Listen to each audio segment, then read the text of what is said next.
Une semaine après l'incendie qui a ravagé la plateforme de distribution du Secours populaire à Roubaix, c'est le soulagement pour l'association. Elle a enfin trouvé un local pour stocker ses denrées alimentaires. C'est les 3 Suisses qui ont mis gracieusement à sa disposition un entrepôt de 3000 m² à Lissé-Lannoy, ce qui représente la moitié de son ancien entrepôt parti en fumée. Un local prêté pour une durée de 6 mois. Et la solidarité continue d'affluer puisqu'une supérette à Waterloo sera également mise à disposition de l'association qui devrait y installer une plateforme de distribution. Et puis enfin, à noter que le fonds de solidarité massif a fait un don de 20 000 € à l'association. La remise du chèque aura lieu demain à 18 h et nous y serons bien évidemment pour suivre cet événement. On enchaîne l'actualité avec une bien mauvaise nouvelle pour les commerçants lillois. Les fêtes de fin d'année n'ont pas été à la hauteur de leurs espérances. Les comptes ont été faits et il semblerait que vous avez été peu nombreux à vous déplacer. En cause, la météo, car c'est la neige qui vous a convaincu de rester bien au chaud. Baptiste Bic est parti à la rencontre d'une commerçante. Elle s'appelle Colette et tient la boutique des Griffes de Créateurs à Lille. Elle se retrouve avec un stock sur les bras. Pour elle, cette fin d'année a été une catastrophe. Comme tous les ans, j'ai fait des soldes privés pour mes clientes. Donc j'ai envoyé 3800 cartons en faisant des réductions de -20, -30 et -50 pendant une semaine, une solde flottante autorisée. Et depuis 30 ans, je n'ai jamais vu ça. J'ai absolument pas travaillé. D'ailleurs, je l'ai même marqué sur mon agenda. Ça a été une catastrophe par rapport à l'année dernière. J'ai pas fait 1/10 de mon chiffre. Et je me dis, c'est grave parce que même lorsqu'on les privilégie à faire des réductions rien que pour notre clientèle, eh bien ça ne marche pas, elles ne sont pas venues. Dans le cadre du plan Grand Froid, la préfecture a réquisitionné la salle Gantois à la Madeleine. Une première pour cette ville qui offre donc la possibilité à 45 personnes de passer la nuit au chaud. La salle restera ouverte jusqu'au 10 janvier pour permettre à ces personnes, en grande majorité des familles de Rome, de dormir à l'abri. Le club de boxe a dû changer ses habitudes. Les cours et les entraînements sont suspendus pour cette semaine. Je vous propose d'écouter une éducatrice qui nous fait le point sur la situation au micro de Frédéric Regnault. Ici, on a à peu près 7-8 familles qui sont principalement des femmes avec leurs enfants ou des couples avec leurs enfants. Donc la dame qui est là, par exemple, elle a 8 enfants. C'est une femme seule avec 8 enfants. Elle a perdu son mari il y a 4 ans.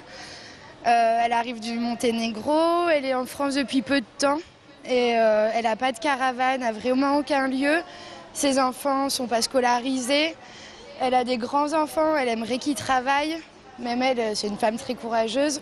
Et ses enfants, elle aimerait qu'ils aillent à l'école. Malheureusement, comme ils n'ont pas de toit, ils n'ont pas de domiciliation et ils ne peuvent pas aller à l'école. Politique, les 20 et 27 mars prochains, vous devrez élire vos conseillers généraux. Ils seront élus pour un mandat de 3 ans, car en 2014, ils seront remplacés par de nouveaux élus qui s'appelleront des conseillers territoriaux. Europe Écologie a présenté sa candidate pour le canton de l'Île Nord-Est. Il s'agit de Christiane Bouchard. Elle souhaite mettre du vert sur une partie de Fives, Saint-Maurice et Mont-Saint-Barreul. Aujourd'hui, le siège est occupé par la socialiste Betty Gleiser. Retour à présent sur les enjeux de ces élections cantonales au micro d'Élodie Bernachon. Le moment des élections des cantonales, c'est toujours un moment fort aussi de débat et de discussion avec la population, avec les gens. Et je crois que pour moi, l'enthousiasme, il est là. Et c'est ça qui, derrière, peut continuer à provoquer du débat au niveau des territoires pour aussi les élections législatives et nationales à venir et que tout ça contribue du débat politique. Et à noter qu'aux côtés de Christiane Bouchard, en tant que remplaçant, il y a l'élu Dominique Planck. L'actualité, c'est aussi la colère des salariés de Camaïeu. Ils sont en grève depuis hier matin. Au cœur des mécontentements, on retrouve les salaires et leurs conditions de travail. Selon les salariés, l'entreprise aurait acquis un bénéfice de plus de 100 millions d'euros. Après plusieurs débrayages et un mouvement de grève en décembre dernier, les salariés grévistes ont décidé de passer à la vitesse supérieure. Ils bloquent actuellement l'entrepôt au quartier des Trois Ponts à Roubaix. Ils empêchent les camions d'entrer et de sortir avec en ligne de mire les soldes qui démarrent dès la semaine prochaine. Ils demandent à la direction d'ouvrir d'urgence des négociations avec les syndicats. Je vous propose d'écouter quelques-uns de ces salariés grévistes au micro d'Élodie Bernachon. L'année passée, on a eu 1% d'augmentation. La société Camaïeu, pour l'année 2010, c'est 1,5 milliard de chiffre d'affaires avec un résultat net qui va avoisiner les 100 millions d'euros. Donc nous, la première phase qu'on avait demandé à la direction, c'était une augmentation salariale et la direction a totalement refusé. Et selon nos informations, la direction a assigné des grévistes pour entrave. Une information utile si vous cherchez un emploi. Le site de Toyota à Onnaing envisage de recruter 100 CDI et souhaite également multiplier par 5 le nombre d'intérimaires d'ici fin mars 2012. Et des embauches prévues pour répondre à un léger accroissement de la demande de la Yaris sur le marché européen. Avec ce recrutement, Toyota espère augmenter sa production pour passer de 684 Yaris produites par jour à 790.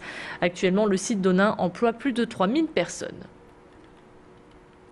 C'est bien connu, la solidarité spirituelle n'a pas de frontières. Les chrétiens de la cathédrale Notre-Dame de la Treille prient pour les Coptes d'Égypte. Il y a quelques jours, souvenez-vous, la ville d'Alexandrie a été frappée par un attentat qui a fait 21 morts. Alors à des milliers de kilomètres, le soutien s'organise à travers les prières. Les Coptes d'Égypte constituent la communauté chrétienne la plus nombreuse du Moyen-Orient et l'une des plus anciennes.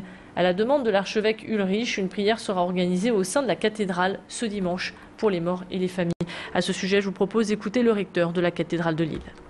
Ce n'est pas une prière des chrétiens qui d'un seul coup seraient inquiets du fanatisme à leur égard.